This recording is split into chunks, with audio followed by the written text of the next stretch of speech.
And welcome back to our Great American Forum. As Governor Jeb Bush championed many causes, one that he threw himself behind in particular was his passion for school choice.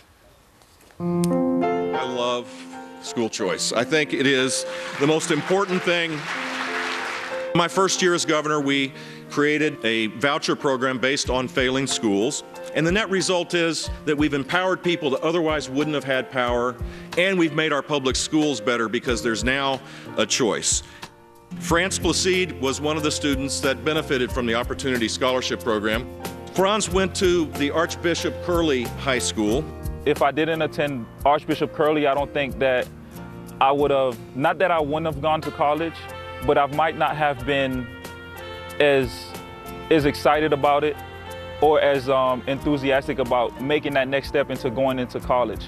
He graduated and now is about ready to graduate from Wagner College in New York. He's majoring in sociology and happens to be a defensive back and a special teams player for this small college. Choice matters.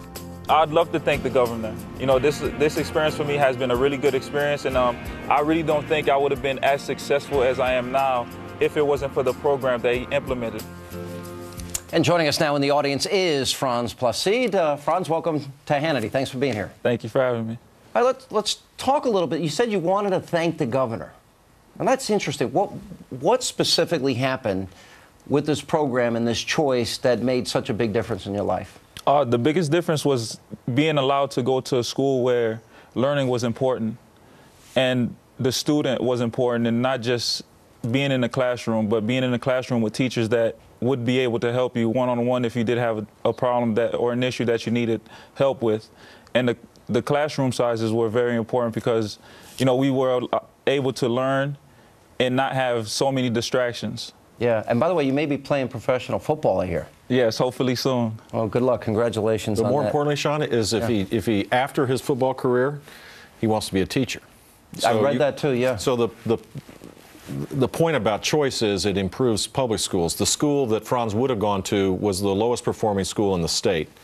It had 8% of its students at grade level readers based on the statewide test. Yeah. That school has gotten significantly better because there were options available. This one, the Opportunity Scholarship Program, was ruled unconstitutional, but we've expanded choice programs, both public and private, to the most ambitious in the country. I never thought I'd read about a school cheating scandal. Oh, heartbreaking. No, like we did in Atlanta. Atlanta, yeah. And it's not the students cheating. It's the teachers, and this has happened elsewhere around the country. The teachers are cheating and helping the students, passing them along because they want to look better. In other words, covering up their failure, perhaps. Yeah. I don't know, you and Governor Wise, too, have worked on this. Well, I would say that Franz said the right thing, which was that Archbishop Curley was a student-centered school. It was focused on the needs of the student, and we have too many schools inside of the 13,000 school districts in our country that are adult-centered, that are focused on the economic interest of the adults, focused on their advancement rather than whether students are learning. So the accountability systems, having choice that brings competition and pressure on the system is important. And Bob Wise and I, two old dog former governors, have been involved in an effort to try to advance digital learning, which is a key element of this as well, to bring the 21st century into the classroom where kids can learn quicker and learn in their own ways at their own pace. And that to me is the spear that will change things. You and Governor Wise are sort of like the tag team, Al Gore, as Al Gore is to global warming, you guys are to education. I hate to make such a comparison, but Governor Wise, there is this PowerPoint presentation that Governor Bush, and I know you yourself are involved in, and also this digital learning project.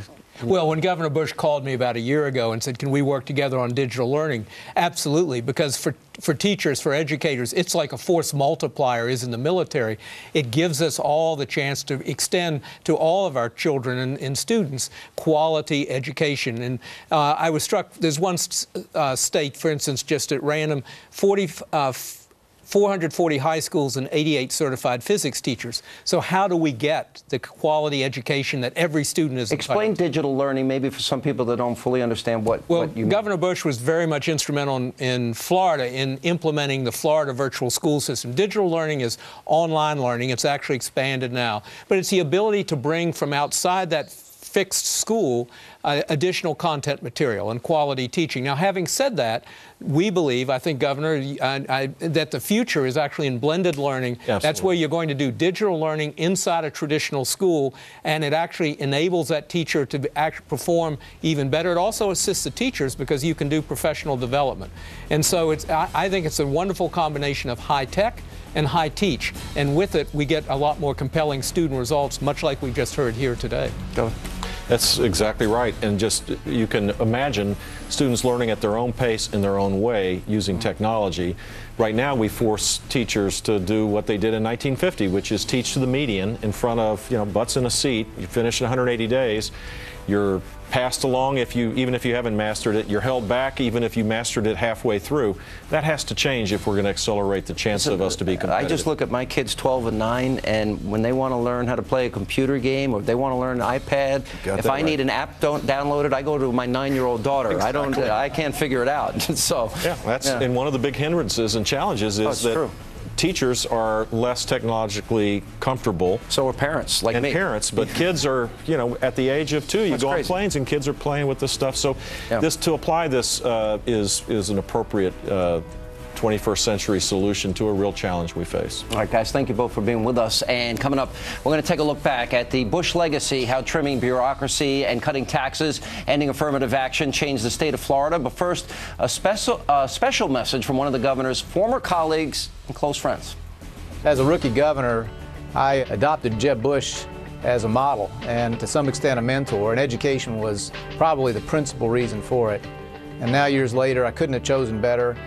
Many of the things that we finally broke through and did in a big way here in Indiana are direct plagiarism from things that he did in Florida, an end to social promotion, true accountability both for schools and teachers, rewarding the best teachers, and more choice for parents. In our case, a major new investment in early education by making full-day kindergarten universal in our state.